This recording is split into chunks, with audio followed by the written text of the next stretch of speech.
Hi everyone, in Algebra 2B, today we're going to be going over the new material in lesson 111. But surprise, we are actually done learning new lessons. We're just going to be doing the questions from lesson 111 and the rest of the lessons for the rest of the year. So you can actually skip the new problems in lesson 111, but to get you started, I wanted to go through numbers 6, 7, 8, 9, and 10 with you. So I want you to attempt these problems first before doing them with me.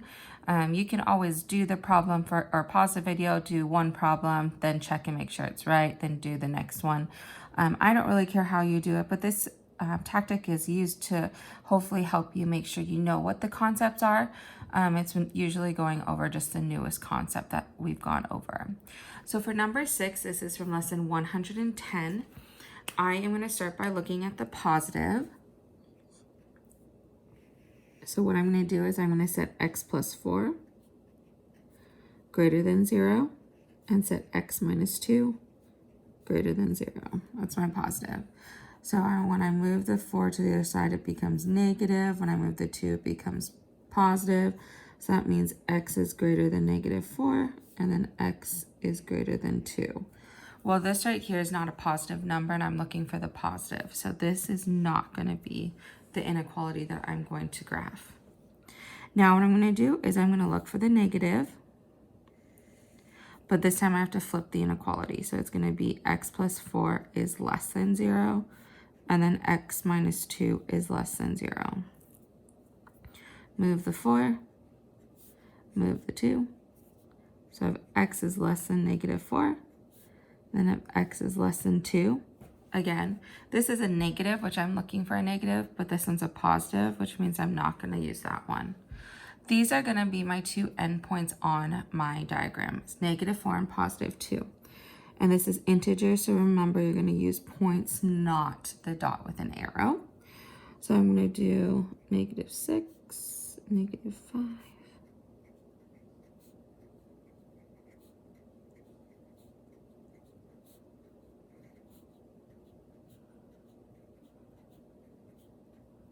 Here's my number line. Now for the first one, for negative 4, the dot is not going to be filled in because it's not equal to negative 4.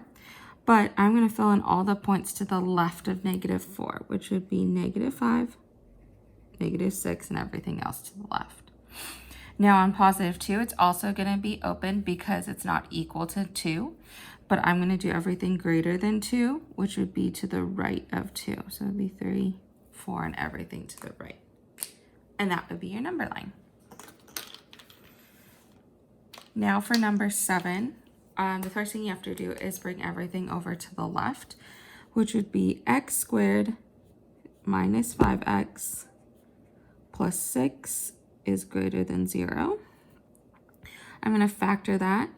Two numbers that multiply to give me positive 6 but add up to give me negative 5 is actually negative 3 and negative 2. So I'm going to start by looking at my positive.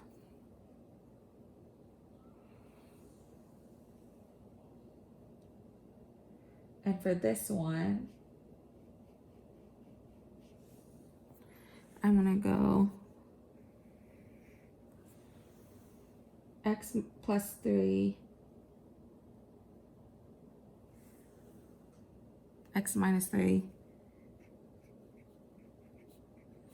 is greater than 0, and x minus 2 is greater than 0.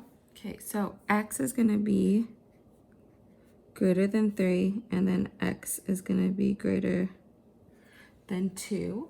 So what I'm going to do is I'm going to choose the bigger number, which is going to be this one here. Not going to use a smaller one. Then for my negative, I'm going to set x minus 3 less than 0, and then x minus 2 less than 0. Move the 3, so x is going to be less than 3, and then x is going to be less than 2. I'm going to choose a smaller number, so those are going to be my two endpoints. And then for integers, again, you're going to use points, not a dot with an arrow.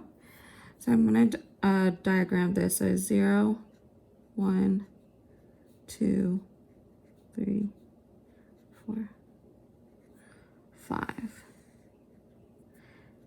Now for my left, or for my first endpoint, it's going to be greater than 3, which means I'm going to diagram fill in everything to the right of 3, which would be 4 and 5. Now for this one, I'm going to graph everything that's less than 2, not including 2 because there's no equal sign.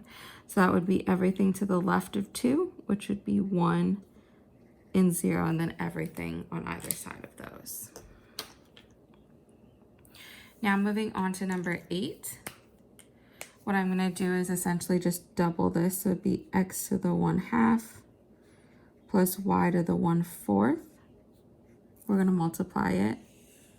1/2 plus 1/2 would give me 1 whole. Then x to the 1/2 times y to the 1/4 would be x to the 1/2, y to the 1/4. Middle terms, x to the 1/2, y to the 1/4. Last terms, 1/4 plus 1/4 would be 1/2. Now my last step is just to combine my like terms. So my x plus 2, x to the 1/2, y to the 1/4, plus y to the 1/2.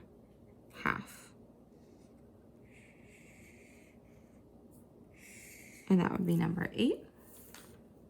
Now lastly, we're just going to look at numbers 9 and 10.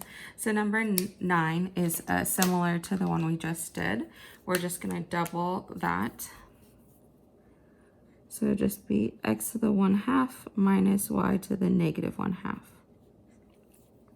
So 1/2 plus 1/2 would be 1 whole again. Then x to the 1/2 minus y to the negative 1/2 would be just negative x to the 1/2 y to the negative 1/2. Then negative y to the negative 1/2 times x to the 1/2 would be negative x to the 1/2 y to the negative 1/2. And then negative times a negative is a positive y, but negative 1/2 plus negative 1/2 would be negative 1.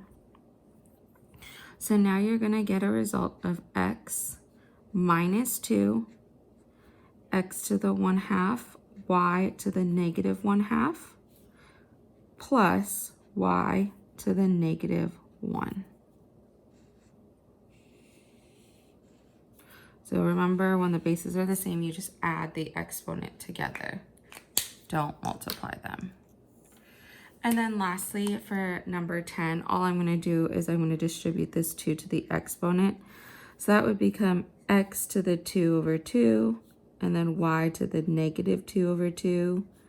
Therefore, your answer would just be x to the 1 and y to the negative 1.